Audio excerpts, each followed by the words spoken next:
มกระลมลมในนี่เสียงที่สิเขาในอันกองขนาดลมนี่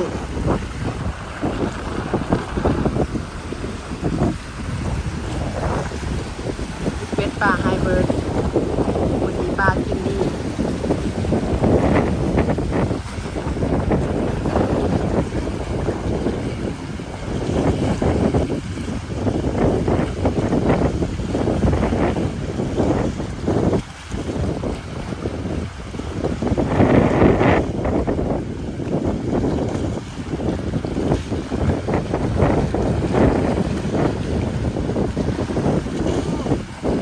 แอนเลยด้วยค่ะ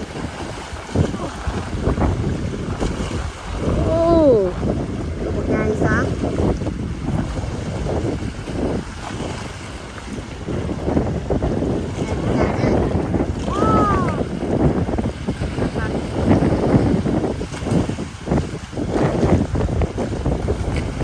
น้ำขนาดเนาะ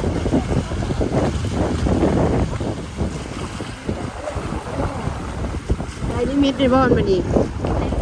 เต็มสปีดมันอีกทั้งใจว่าอ้ายสัมผัสยิ้มปุยปุยตัวสุดท้ายปลาไฮเบิร์ดเมไทยกองเสียอ้ายเป็นกองเสียนี่เป็นนี่เป็นหัวหน้าตึกเวทตึกเก่งขนาดโดดนี่มือหนุนขวัญมากแต่ละเชือนี่ผมเคยผ่านปลาเท่าหันมากสุดเดียวกับโบราณจะมาโพสปลาอันนี้บัดเชียวนี่อันก็ได้ยุ่งกัน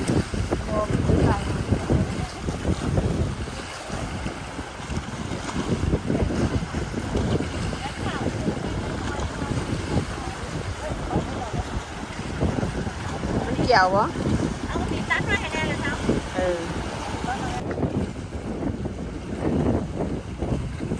พี่น้องคือปลาเราที่นี่มีไปยุหันอีกได้ครบ10 โตปุระหาโตได้ที่มิดแต่กะสีเกี่ยมเมื่ออะไรนี่ส่วนเท่ากับสิตึกต่อไปอยู่นี่ปลาย่ามนี่เป็นปลาเมฆไข่มีโตงามงามเฮ้ยรุยอยู่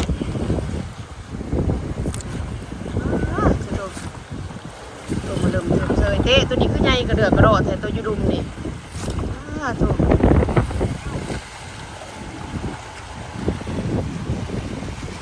รุ่นกันอีกต่อไปเนาะว่าสิได้เด้อบ่เฮาสิเอาให้มันได้ลิมิตเด้ออ้ายเด้อมื้อนี้แต่จังสิมื้อบอกไว้เด้อย่างอีก5 โตย่างอีก5 โตบดแรงโดด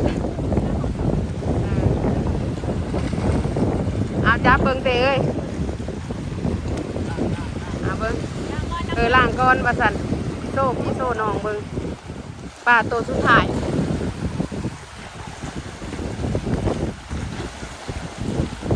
อ้าวตัวบักใหญ่ไปบัดนี้เมื่อได้บัดนี้ครบแล้วคนเดี๋ยวเฟื่อเราปีนพันเสพเป็นยังนะพี่น้องปล่อยตกกระแสคือกันปลาเนี่ยกันกับปลาบะเท่าเนาะปลาเปียปลาโพดนั่นแหละเมื่ออะไรพอดีอ่ะเอาเองให้เดี๋ยวน้องซื้อต่อไปแถวนี้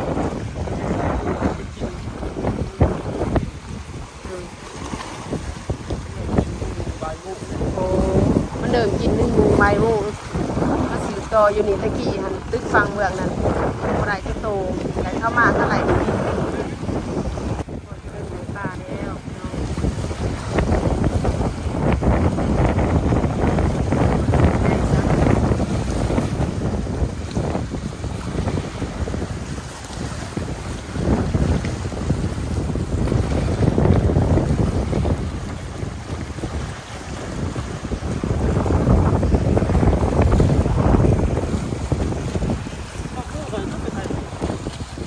ถ่ายรถเด้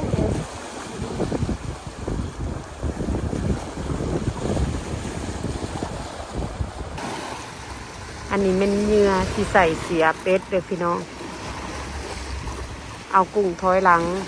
แต่เอามาหักหัวออกแล้วก็หางออก แล้วก็เสียบให้จงเก็ดไว้น้อยนึงว่าสันซาสูตรเคยตึกมาอันที่ผ่านมาคนทั้งคนเพิ่นกับแกออกเบิดแดวแต่ผู้อันนี้เนาะแดวแต่ผู้สิตึกตายหมูตายแบบแต่ว่าใส่กุ้งอันนี้หันปลาใหญ่กินดีเด้อ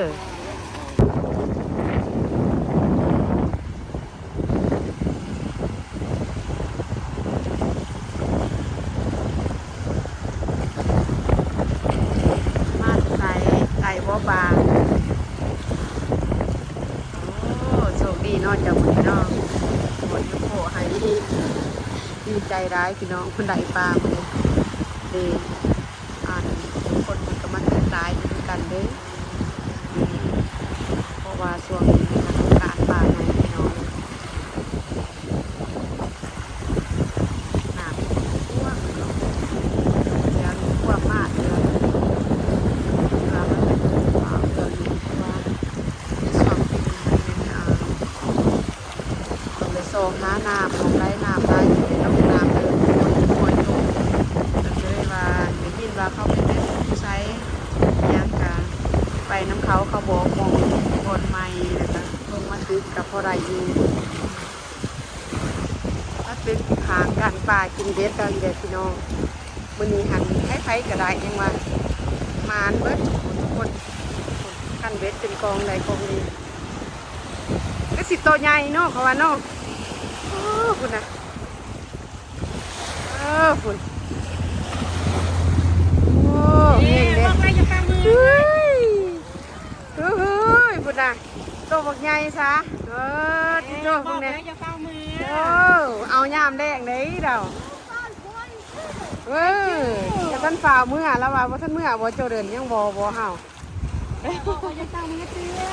ใครมามันต้องกินแน่ผู้เฮงมาผู้พาผู้นำโศกผู้เฮงนี่ยามแรกมันก็ยังกันนี่อยู่เนาะเขาคิดว่าสิพากันเมื่อธรรมดาพ่อเขาอยู่ฮอนโมเลนแต่ในป้านั้นเราว่า3 โมง 4 โมงมันกินรถถึงกันโอ้มื้ออื่นจะสิมาอีกบ่นู่เขาบ่มาวันเสาร์วันอาทิตย์โอ้แต่ธรรมดาเขานั่งอยู่รถนะแต่ว่ามันกินมื้อนี้เขาเลยมาเขานั่งเขามาพายพออีเมมาแล้วเขาก็นั่งในรถโอ้แต่มื้อนี้เลยเป็นตัวบักใหญ่ซะเอ้ยเก่งๆมันมาเด้อเขาสิเมื่อก่อนเด้อบัดนี้เด้อโชคดีเด้อไฮไลท์ดิมิดเลยเต็มดิมิดผลตัวบักใหญ่ครับพี่น้องเมื่อก่อนเด้อบัดนี้เด้อไปปลากินย่ามแดงเด้อพี่น้องขุดคันเวทแล้วจนสิฮักโอ้ปลาแดงเด้อมันเป็นปลาดันคักปลาแดงกับคักการนำไปเฮ็ดสมเนาะแล้วเอื่อยแล้วว่าได้อีเดียคนเด้อยังไงเลย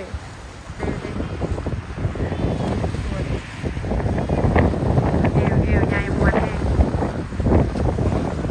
เก่งแต่ว่าวันน้ำดาวแล้วมาบนเงินนี่ได้นี่นะเขียวแดง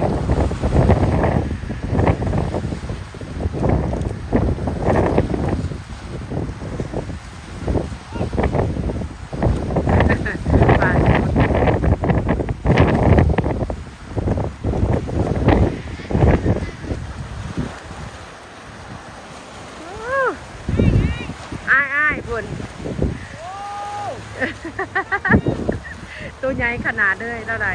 ดีใจน้ำเน่ายังมาตอนแรกกับเฮง